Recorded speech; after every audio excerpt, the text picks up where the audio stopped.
జగన్ కు 151 సీట్లు ఇచ్చిన ప్రజలే ప్రతిపక్షానికి పనికిరాదని 11 సీట్లకే పరిమితం చేశారని మాజీ మంత్రి నక్క ఆనందబాబు ఎద్దేవా చేశారు.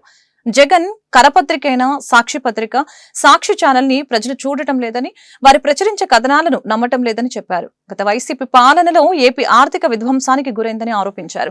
స్కీమ్ల పేరుతో 10 లక్షల కోట్ల అప్పులు చేశారని విమర్శించారు. గుంటూరు తూర్పు నియోజకవర్గం 9వ డివిజన్లో జరిగిన సుపరిపాలనలో తొలి అడుగు కార్యక్రమంలో మాజీ మంత్రి వేమూరు ఎమ్మెల్యే నక్క ఆనందబాబు, స్థానిక ఎమ్మెల్యే మహమ్మద్ నజీర్ తో కలిసి పాల్గొన్నారు. ఈ సందర్భంగా స్థానికులు వారికి బ్రహ్మరథం పట్టారు. ప్రతి గడప అపూర్వంగా స్వాగతం పలికింది. ప్రధానంగా మహిళలు వారికి మంగళ హారతులు పట్టారు. కూటమి ఏడాది పాలనలో అమలు చేసిన సంక్షేమం, అభివృద్ధి గురించి ప్రజలకు వివరించారు. ఈ మేరకు ఎమ్మెల్యే నక్క ఆనందబాబు మీడియాతో మాట్లాడారు. కూటమి పాలన పట్ల ప్రజలందరూ ఆనందంగా ఉన్నారని తెలిపారు. అభివృద్ధి పరంగా 20 సంవత్సరాలు వెనక్కి వెళ్లిన రాష్ట్రాన్ని చంద్రబాబు గాడిలో పెట్టారని చెప్పారు. పెన్షన్ రూపంలో 34,000 కోట్లు ఖర్చు పెడుతూ కూటమి ప్రభుత్వం చరిత్ర పుటల్లోకి ఎక్కిందని చెప్పారు. 67 లక్షల మంది పిల్లలకు తల్లికి వందనం ద్వారా ప్రయోజనం కలిగిందని చెప్పారు. ప్రజల ఆకాంక్షల మేరకు 13 నెలల పాలన ఉండబట్టే వారి మధ్యకు ధైర్యంగా వెళ్తున్నామని వివరించారు. తల్లికి వందనం 67 లక్షల మంది పిల్లలకి రాష్ట్ర వ్యాప్తంగా తల్లికి వందనాన్ని అందిస్తా ఉన్నాం. ఉచిత బస్సు ఆగస్టు 15 నుంచి ఇవ్వబోతా ఉన్నారు. అదేవిధంగా గ్యాస్ సిలిండర్లు 3 సిలిండర్లు ఏవైతే ఉన్నాయో 2వ సిలిండర్కి సంబంధించి ఈరోజు ఖాతాల్లో డబ్బులు పడబోతా ఉన్నాయి. రైతాంగానికి సంబంధించి కేంద్ర ప్రభుత్వం ఇచ్చే 3 దఫాల నిధులతో ఈ నెలలోనే ఒక విడత డబ్బులు కూడా అన్నదాత సుఖీభావ పథకం కింద వారికి జమ కాబోతా ఉన్నాయి. ఈ విధంగా అన్నీ చేస్తూ ఇచ్చిన హామీలు అమలు చేస్తున్నాం.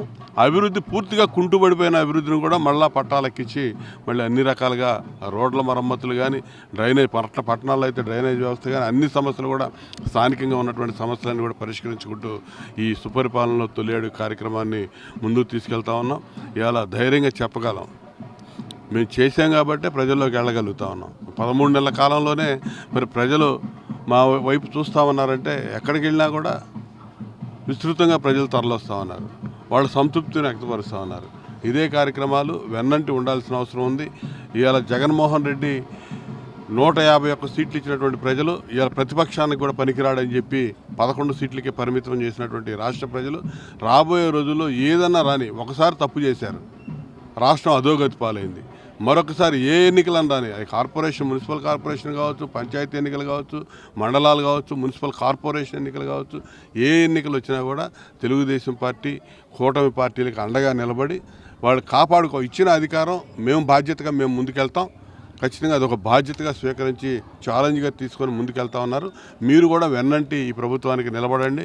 ఖచ్చితంగా మీరు ఆశించిన విధంగా ప్రభుత్వ పరిపాలన సాగిద్ది.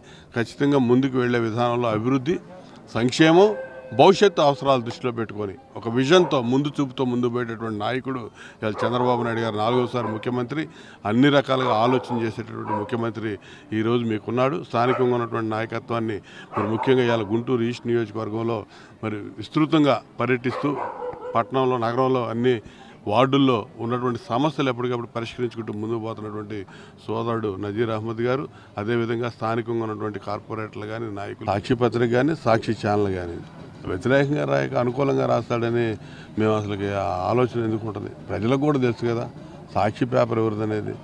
ప్రతిపక్ష పార్టీగా చెప్పుకుంటున్నటువంటి జగన్మోహన్ రెడ్డి సొంత పత్రిక కాబట్టి వాళ్ళు ఏది చేసినా కూడా చెడుగానే రాస్తారు. అది వినే పరిస్థితుల్లో ప్రజలు లేరు, నమ్మే పరిస్థితుల్లో ప్రజలు లేరు, చూడని కూడా చూడలేదు ఎవడు కూడా. ఆ ఛానల్ కూడా ఇలా ఆ విధమైన పరిస్థితిలో ఉంది.